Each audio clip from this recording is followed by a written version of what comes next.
tremendous impact on her nonetheless.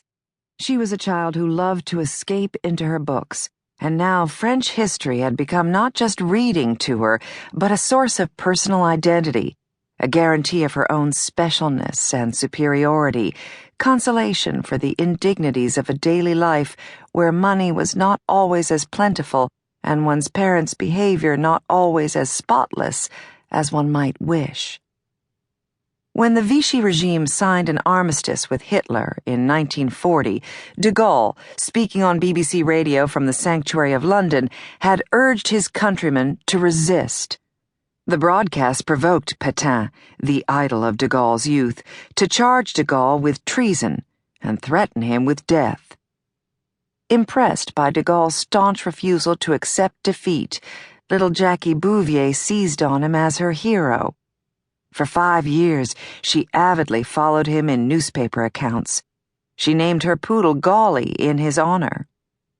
Yet when the young man at the cocktail party held forth, she did what most sensible, well-brought-up girls who hoped to win the Newport matrimonial sweepstakes circa 1945 would have done. The point was to seem bright enough to interest a man, but not so bright as to imperil his ego. So Jackie played her part and said nothing. Afterward, her only outlet was to vent her frustration in the form of mockery when she recounted the episode to a female friend. He sounded like a little boy who's just read a big book and is having a lovely time expounding it all to a little country urchin without really knowing what it was all about. I wanted to give him a big maternal kiss on the cheek and tell him he was really a big boy now. The author of those spiky sentences delighted in being very different from the shy, timid girl, in her own phrase, petrified of everything, who had first appeared in Newport 2 years before, after her mother, Janet Lee Bouvier, married investment banker and Standard Oil heir Hugh D. Auchincloss, Jr. Previously, the dissolution of Janet's marriage to Jackie's father, John Blackjack Bouvier, a stockbroker with a social register background, had been prominently chronicled in the tabloid press under the headline, "Society Brokers Sued for Divorce."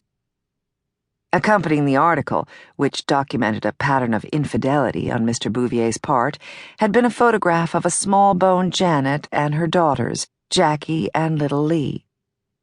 It was not the first time Jackie and her mother had made news. Both were ribbon-winning equestrians, and prior accounts had spotlighted their accomplishments in the riding ring. Now, this new coverage seemed to chip away at the idealized public image to expose the ugly family reality beneath. Taunted by classmates at the private day school she attended in New York at the time, and teased by certain of her Bouvier cousins, Jackie reacted to the publicity as if she had been flayed alive.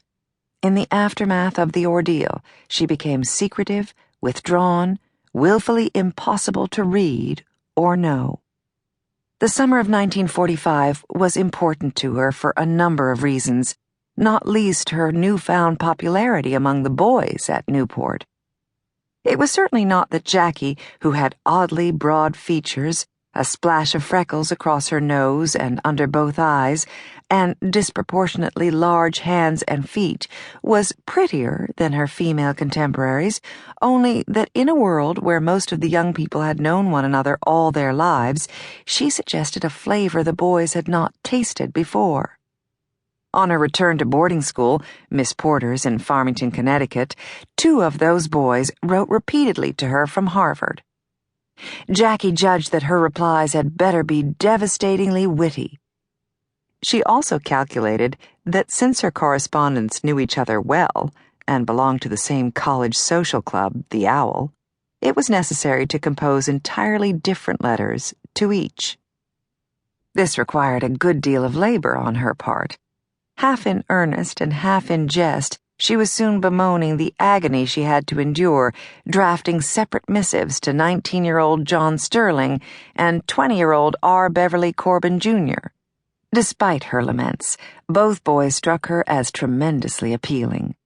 John Sterling was the son of a distinguished career diplomat and former U.S. ambassador to Sweden, Bev Corbin of an attorney.